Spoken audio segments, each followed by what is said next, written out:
this great audience say, Hallelujah. Hallelujah. The Lord lives. The Lord lives. Praise His name. Praise His name. Hallelujah. Hallelujah. He lives. He lives. Let's wave our hands and He walks with me and talks with me along life's narrow way. He lives, salvation to His heart. You ask me how I know He lives.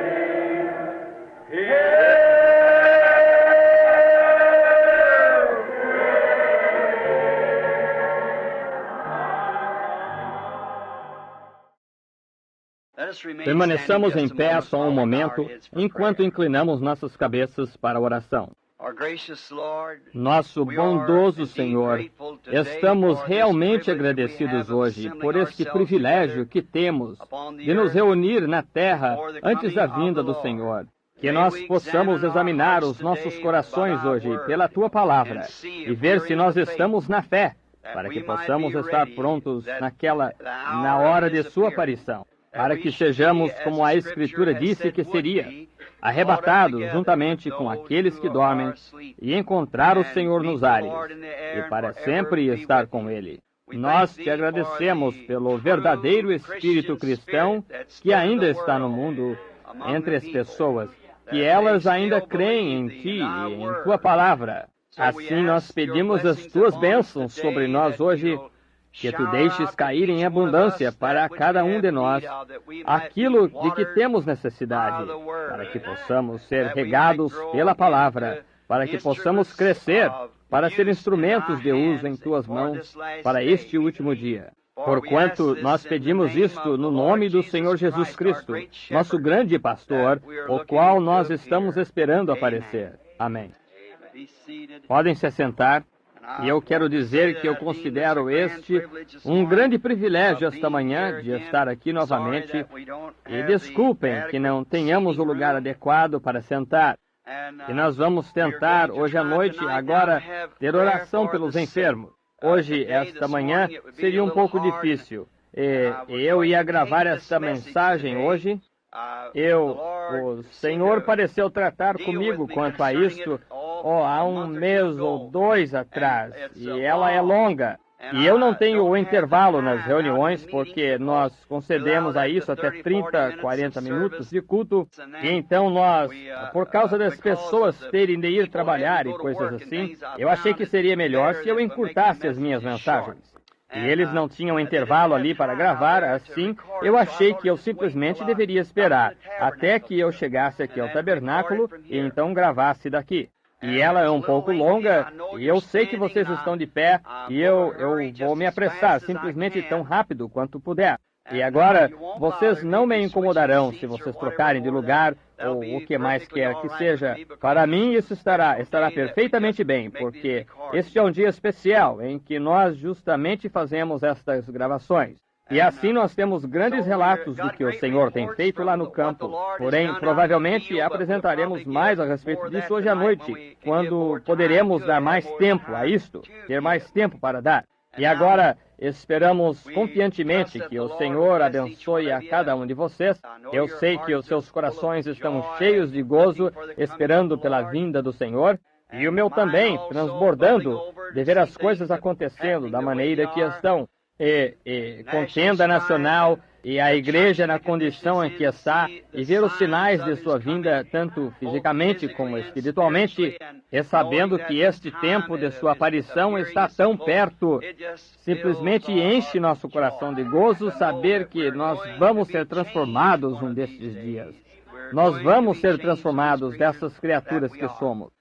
Agora, eu creio, se eu entendo, estão com uma conexão telefônica em algum lugar, de modo que esta mensagem está chegando em Phoenix e a partes diversas por telefone. E então agora nós esperamos confiantemente que, se é assim, eu não sei. Simplesmente disseram isso antes de entrar, e todas as pessoas ali estão realmente gozando de boa saúde e a glória do Senhor sobre elas. E agora nós vamos abrir a palavra do Senhor. E para que estamos todos aqui, é para nos alegrar e dar atenção àquilo que nós somos. Nós jamais vimos aqui, somos... Qualquer um que está presente sabe que nenhum homem se sentaria assim neste calor, e só com a ideia de estar aqui. Estamos aqui para um propósito, e esse é andar mais perto de Deus. Isso é tudo o que nós podemos fazer, é crer que o Senhor Jesus está conosco. E nós estamos aqui para andar mais perto dele. Agora, este calor é um pouco difícil para mim. Eu, de certo modo, me acostumei com aquele calor seco ali em Tucson, o qual é a umidade aqui agora. Nosso calor ali é muito mais quente do que este, porém é seco. Nossa umidade, às vezes, é 1/20%, talvez algo assim, simplesmente quase como viver debaixo de uma tenda de oxigênio. Porém, aqui tem a umidade nele, e isso faz simplesmente como que sentir todo esgotado, como costumávamos chamar isso. Então é duro para vocês, então eu sei disso.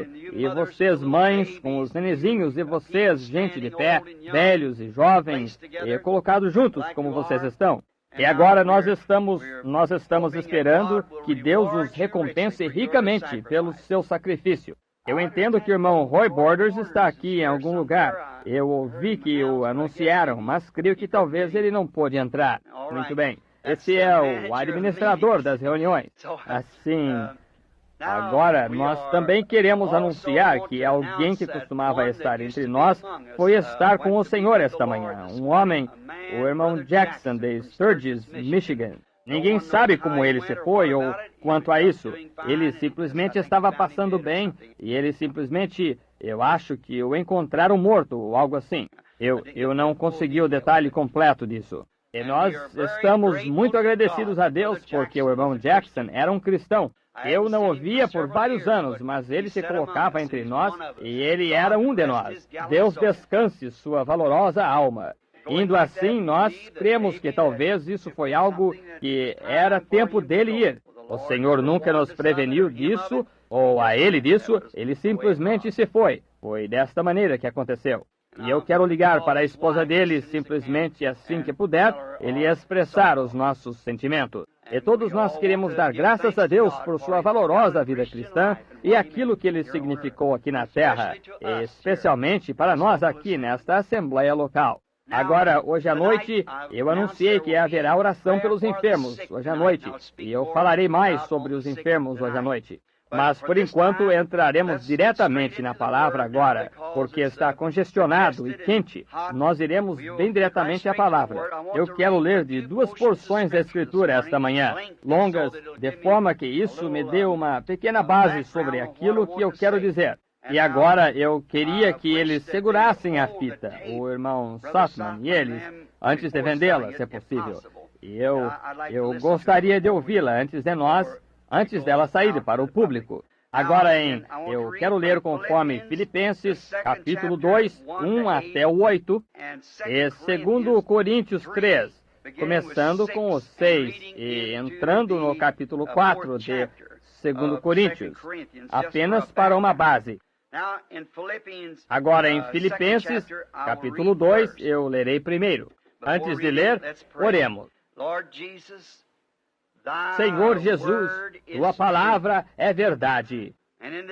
E nesta hora difícil em que estamos vivendo, nação contra nação, pestilência, terremotos em muitos lugares, os corações dos homens desfalecendo, temor, nós vemos a Escritura na parede. Agora, isso é no campo natural, para que todo o mundo veja isto. Porém, agora, há um campo espiritual também. E nós vemos os grandes acontecimentos e nós queremos falar deles hoje. Abençoa a Tua palavra para o nosso coração. Nós sabemos que não há ninguém no céu, nem na terra, que seja digno de tomar este livro, de desatar os selos, ou de olhar para ele até mesmo. Mas houve um que apareceu, um cordeiro morto, ensanguentado, que veio e tomou o livro, e foi digno e capaz de abri-lo. Ó Cordeiro de Deus, abre a tua palavra para nossos corações hoje, para consolo. Nós somos teus servos. Perdoa os nossos pecados, Senhor. E qualquer coisa que impeça a palavra de sair com grande poder e influência hoje em nossas vidas, tira, Senhor, qualquer estorvo, para que possamos ter acesso completo a todas as bênçãos prometidas a nós pela tua palavra. Nós pedimos em nome de Jesus. Amém. Filipenses 2. Portanto, se há algum conforto em Cristo, se há alguma consolação de amor, se há alguma comunhão no Espírito, se há alguns entranháveis afetos e compaixão, completai o meu gozo, para que sintais o mesmo, tendo o mesmo amor, o mesmo ânimo, sentindo uma mesma coisa. Nada façais por contenda ou por vanglória, mas por humildade. Cada um considere os outros superiores a si mesmo. Não atente cada um para o que é propriamente seu, mas cada qual também para o que é dos outros. De sorte que haja em vós o mesmo sentimento que também houve em Cristo Jesus, que, sendo em forma de Deus, não teve por usurpação ser igual a Deus,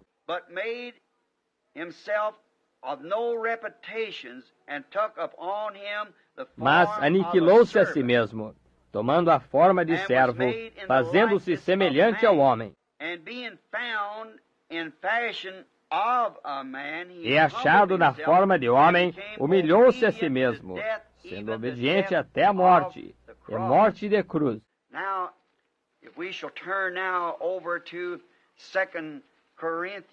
Agora, se nós virarmos agora lá para 2 Coríntios, capítulo 3, começaremos com o versículo 6, e lendo isto até o 18, e até parte do capítulo 4. O qual nos fez também capazes de ser ministros do Novo Testamento, não da letra, mas do Espírito, porque a letra mata e o Espírito vivifica. E se o ministério da morte, gravado com letras em pedras, veio em glória, de maneira que os filhos de Israel não podiam fitar os olhos na face de Moisés, por causa da glória do seu rosto, a qual era transitória. Como não será de maior glória o ministério do Espírito? Porque se o ministério da condenação foi glorioso, muito mais excederá em glória o ministério da justiça. Porque também o que foi glorificado nesta parte não é glorificado por causa desta excelente glória. Porque se o que era transitório foi para a glória, muito mais é em glória o que permanece. Tendo, pois, tal esperança, devemos grandemente ousadia no falar. Usamos de muita ousadia no falar. E não somos como Moisés, que punha um véu sobre a sua face, para que os filhos de Israel não olhassem firmemente para o fim daquilo que fora transitório. Mas os seus sentidos foram endurecidos, porque até hoje o mesmo véu está por levantar na lição do Velho Testamento, o qual foi por Cristo abolido. E até hoje, quando é lido Moisés, o véu está posto sobre os corações deles. Mas quando se converterem ao Senhor, então o véu se tirará.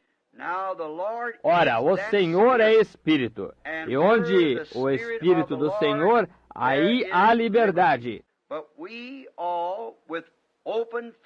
Mas todos nós, com cara descoberta, refletindo como um espelho a glória do Senhor, temos nos transformado de glória em glória, na mesma imagem, como pelo Espírito do Senhor. Pelo que, tendo este ministério, segundo a misericórdia que nos foi feita, não desfalecemos.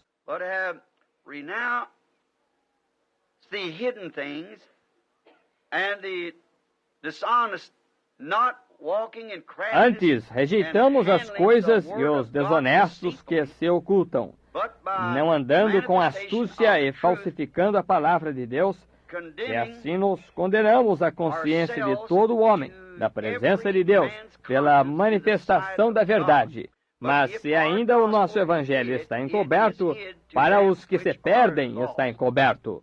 Que o Senhor possa acrescentar as suas bênçãos à leitura de sua palavra. Agora, o meu tema esta manhã, eu espero confiantemente que Deus revele isto. E cada vez, se você que toma as fitas e ouve, eu tenho esperança e espero confiantemente que você tenha tido um entendimento espiritual daquilo que Deus tem tentado fazer a igreja compreender sem dizê-lo diretamente. Está vendo? É uma coisa, às vezes, nós temos de dizer coisas de uma tal maneira que possa diminuir, possa levar uns a saírem, alguns a irem embora e outros a ponderarem a respeito. Mas isso é feito propositalmente. Precisa ser feito dessa maneira. Então pode ser que alguns digam, o Senhor quer dizer que Deus faria propositalmente uma coisa assim? Ele certamente fez. Ele ainda faz. Ele disse um dia, quando ele tinha milhares em volta dele, ele disse, se não comerdes da carne do Filho de Deus, ou do Filho do Homem, e não beberdes o seu sangue, não tereis nenhuma vida em vós mesmo. Que tipo de declaração você pensa que um doutor de medicina, ou uma enfermeira, ou qualquer grande pessoa intelectual pensaria de uma declaração assim para um homem que tinha um ministério como ele tinha? Ora, ele diria, comer a carne, isso é canibal. Beber sangue humano, isso é vampiro. Em outras palavras, ele quer que nós sejamos canibais e vampiros. E toda a audiência o deixou. E havia uma associação ministerial com ele, de 70, e haviam sido escolhidos. E ele virou-se para eles e ele disse, o que pensareis quando virdes o Filho do Homem subindo para o lugar de onde ele veio? Agora, ele não explicou isso, ele nunca explicou como. Paulo explicou isso mais tarde. Ele simplesmente o disse, está vendo?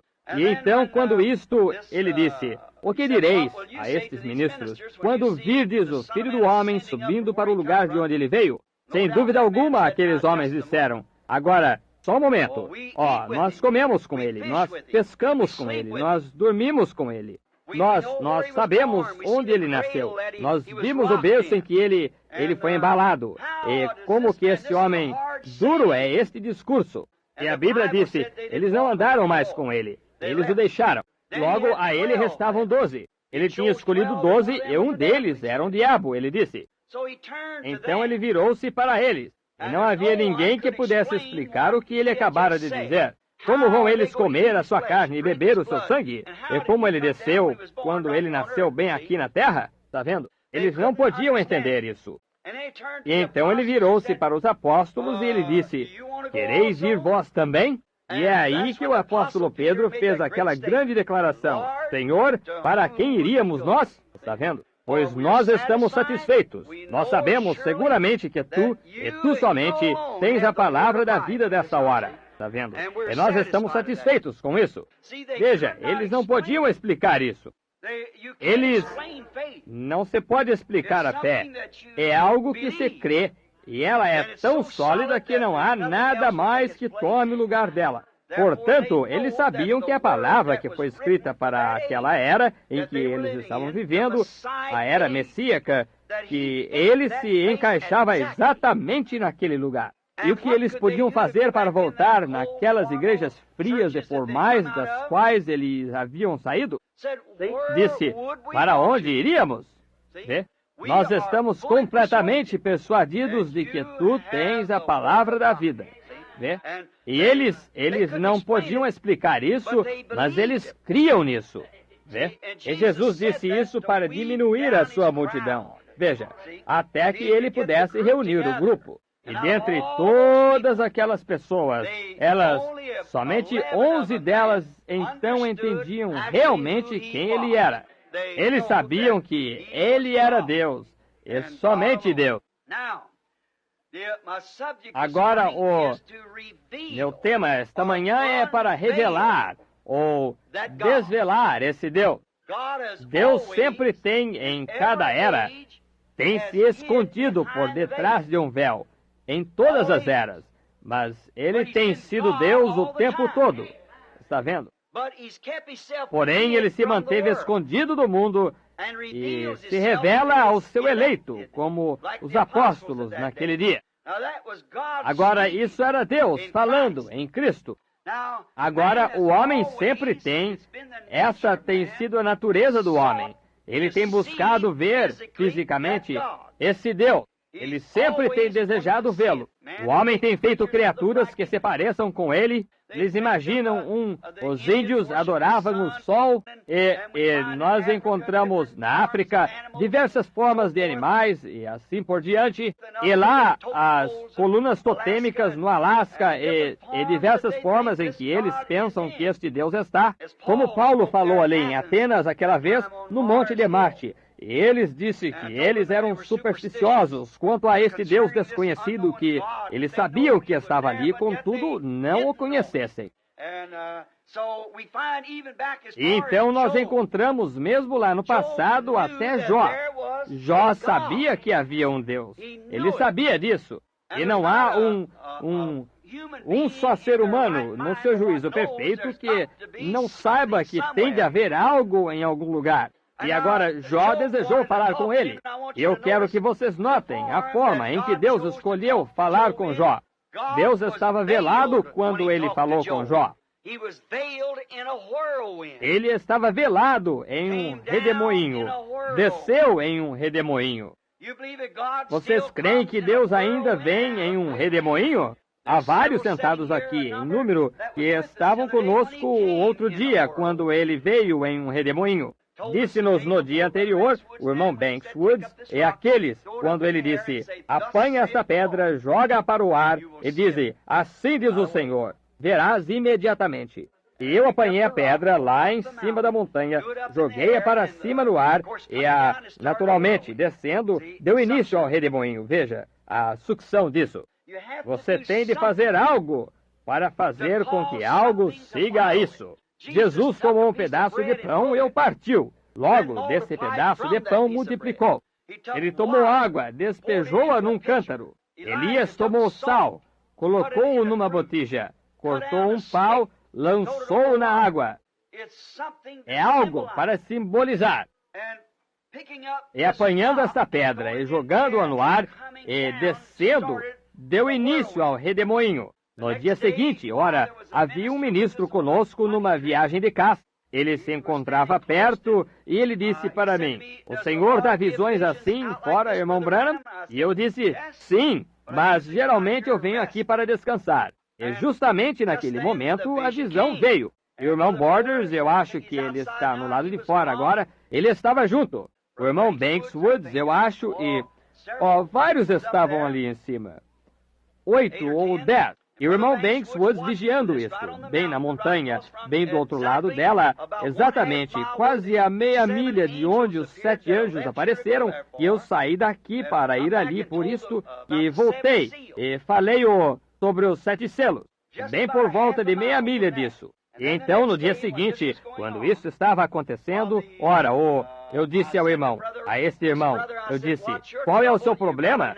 Você contraiu uma alergia no olho. Os médicos têm tentado por 1 ou 2 anos detê-la, e eles não conseguem fazê-lo. Eles dizem que você vai, e ela vai comer todo o seu olho. E eu disse, mas não se preocupe, o Senhor Jesus tem honrado a sua fé. E ele simplesmente deixou cair a espingarda dele. E eu disse, sua mãe, exatamente o que ela era e o que estava errado com ela. E ele disse, isso é verdade. O irmão Roy Robertson, daqui da igreja, que achando presente, eu creio que todos vocês o conhecem, sabendo que ele era um veterano e sabendo o que ia acontecer, eu coloquei a minha mão no ombro dele. Eu disse, irmão Robertson, tenha cuidado, vigie, algo está preparando-se para acontecer. Eu voltei aonde eu devia estar em pé, e do ar saiu um redemoinho, por através de um desfiladeiro de cima, que era tão grande que até arrancou rochas de 8 ou 10 polegadas de um extremo a outro, da parte de cima da montanha. e as lançou fora a 200 jardas nela. E estrondou assim 3 vezes, e uma voz veio dele. Vê? E todos eles se encontrando ali. O irmão Banks, presente agora, subiu e disse, era isso que o senhor me disse ontem? Eu disse, sim, senhor, isso mesmo. Ele disse, agora, o que ela disse? Eu disse, agora, isso é para eu só saber, irmão Banks, veja, porque isto alarmaria as pessoas. Porém, isto foi avante, aconteceu só um pouco viajando em direção norte. Poucos dias mais tarde, isto atingiu no oceano. E vocês viram o que aconteceu ao redor de Fairbanks. Foi um sinal de juízo. Wonderful, wonderful, Jesus is to me. What is he? Counselor, the Prince of Peace, the mighty God is he. Oh, saving me, keeping me from all sin and shame. Wonderful is my Redeemer, praise his name. Let's just bow our heads and think of it.